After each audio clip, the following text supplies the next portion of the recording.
और अभी भी वो लोकी विपिन की तरफ तेजी से बढ़ रही थी उसको घायल करने के लिए। पैंग! और अगले ही पल विपिन को एक और जोरदार दर्द महसूस होता है। वहां पर उसको महसूस होता है कि एक और बार उसकी एक और हड्डी टूट चुकी थी। लेकिन यहाँ पर विपिन की हालत खस्ता हो चुकी थी। वह यहाँ पर उस लिंक्सेसु तलवार का वार का यूज कर रहा था। इसी वजह से जो उसकी झींगी थी वह कम से कम होती जा रही थी। लेकिन अब वह जानता था कि वह यहाँ पर ज़्यादा देर नहीं टिक पाएगा। इसी वजह से जल्दी से उसने एक निर्णय लिया। जल्दी से उसने अपना हाथ हिलाया और वहाँ पर एक अवरुद्ध तैयार कर दिया। वह स्थानिक मोहर थी जो आसपास की चीज़ों को अंदर ही रखा करती थी। उसके साथ में क्लोन बाहर आओ। विपिन यहाँ पर बिल्कुल भी नहीं चाहता था जो बाहर खड़े हुए उसके दोस्त थे वह उसके उस तुरुप को देख ले। इसी वजह से पहले ही यहाँ पर वो एक फॉर्मेशन लगा देना चाहता था।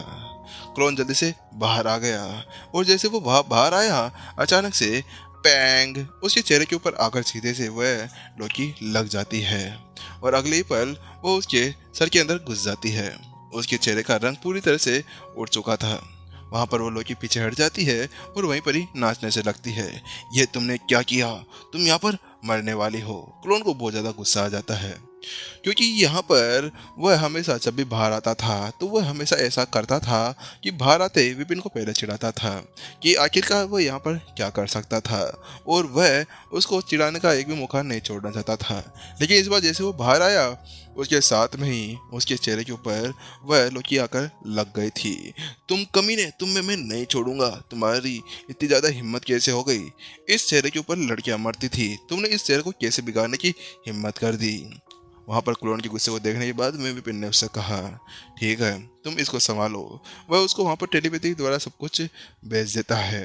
वहीं जल्दी से क्लोन भी अब आगे बढ़ जाता है। उसका जो गुस्सा था भयानक हो जाता है। वह वहां पर आगे एक पंच बढ़ाता है, बूम! और अगले ही पल क्लोन पीछे की तरफ उड़ा दिया जाता है।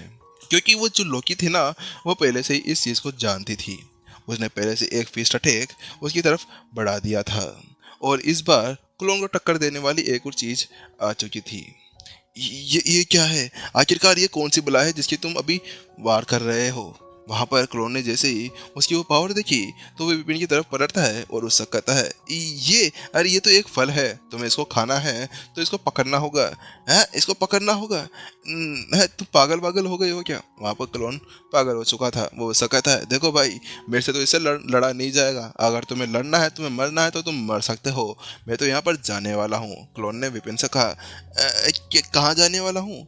नहीं मैं तो जाने वाला हूँ अंदर एंटागोनिस्ट के अंदर। तुम जल्दी से यहाँ से भाग जाओ। जल्दी से क्लोन ने कहा, क्या भाग जाओ? क्यों? मैं क्यों भागूंगा? नहीं मैं नहीं भाग रहा। यहाँ पर विपिन अभी उसकी बात से बहुत ज़्यादा हतप्रभ रह चुका था क्योंकि इतनी ज़्यादा मेहनत करने के बाद मैं यहाँ पर आया था हर्षित के लिए वह फल लेने के लिए। अगर वो खाली हाथ बाहर जाएगा तो उसकी क्या इज्जत रह जाएगी। वहीं उसकी बात सुनने के बाद में क्लोन ने कहा, क्या तुम यहाँ से भागने वाले नहीं हो? तो मत भागो, मैं तो यहाँ से भाग रहा हूँ। मेरी बस की नहीं है, मैं तुम्हें यहाँ पर बिल्कुल भी नहीं बचा पाऊंगा। क्लोन उस लोकी को एक दो पंच और मारता है लेकिन उसका पता था कि वह कुछ नहीं कर पाएगा। इसी वजह से वो उससे कहता है, अच्छा ठीक है, अगर तुम ऐसा कह रहे हो तो मैं वहाँ से बाहर चला जाता हूँ। विपिन यहाँ पर समझ चुका था क्लोन अगर उसका वहाँ पर सामना नहीं कर पाता तो वह कैसे कर सकता था, क्योंकि क्लोन उससे बहुत ज़्यादा पावरफुल था और इतना ज़्यादा पावरफुल होने के बाद में क्लोन उसके एक वार को भी यहाँ पर सह पाने में कामयाब था, तो वह कैसे ऐसा कर सकता था। विपिन जल्दी से पीले चेहरे के साथ में कहता है, ठीक है तुम 2 मिनट रुको, मैं इन सभी को अंदर रख लेता हूँ। फिर उसके बाद में विपिन ने जितनी भी ज़्यादा लिंक्सेसु तलवारें और वो 108 तलवारें निकाली थी ना उन सभी को स्टेरिंग के अंदर वापस रख लेता है और क्लोन को वापस से एंटाई क्वीन के नेस्ट के अंदर भेज देता है। इसके बाद में वो पीछे पलटता है और बाहर भागने की कोशिश करने लगता है लेकिन उसको वहाँ पर बाहर भागने का कोई भी मौका नहीं दिया गया। क्लोन पीछे से आता है, वह लोकी पीछे से आती है। पैंग! विपिन के पिछवाड़े पे एक जोरदार वार हो जाता है। विपिन का पिछवाड़ा वहां पर सूज चुका था और उसको वहां पर उस फॉर्मेशन से बाहर उड़ा दिया जाता है। विपिन अब वापस से उसी जगह पर आकर गिर जाता है। आई मेरा पिछवाड़ा! विपिन जोर से अपने पीछे हाथ लगाते हुए वहां पर रोने लगता है। वहीं जहाँ पर विपिन उस फॉर्मेशन से बाहर आ चुका था, वहीं दूसरी तरफ जब विपिन वहां पर फॉर्मेशन के अंदर गया था तो हर्षित और बाकी सभी लोग की नजरें वहीं पर ही तो वहीं हर्षित और बाकी सभी लोगों की नज़रें वहाँ पर विपिन के ऊपर टिकी हुई थी। वह देख पा रहे थे कि विपिन थोड़ी देर वहाँ पर रुक जाता है जहाँ पर वह सभी रुके थे। उसके साथ में थोड़ी देर मशक्कत करने के बाद में वह आगे बढ़ने लगता है और वह लोकी के सामने जाकर खड़ा हो जाता है। लेकिन अचानक से जो उनके सामने की चीज़ थी ना वो पूरी तरह से गायब हो जाती है। लेकिन थोड़ी देर के चिंतन के बाद में जब उन्हें ऐसा लगने लगा कि विपिन वहाँ पर ठीक है या नहीं, तो उसके साथ में अचानक से उन्हें कुछ देखा और उन्होंने पाया कि विपिन बाहर उड़ाते हुए आ गया था। बूम! अगले ही पल विपिन अब बाहर आ चुका था और ये वही टाइम था जहाँ पर उन सभी को ऐसा महसूस हुआ था। विपिन तुम ठीक हो? वहाँ पर हर्षित और सभी उसके चारों तरफ आकर खड़े हो जाते हैं।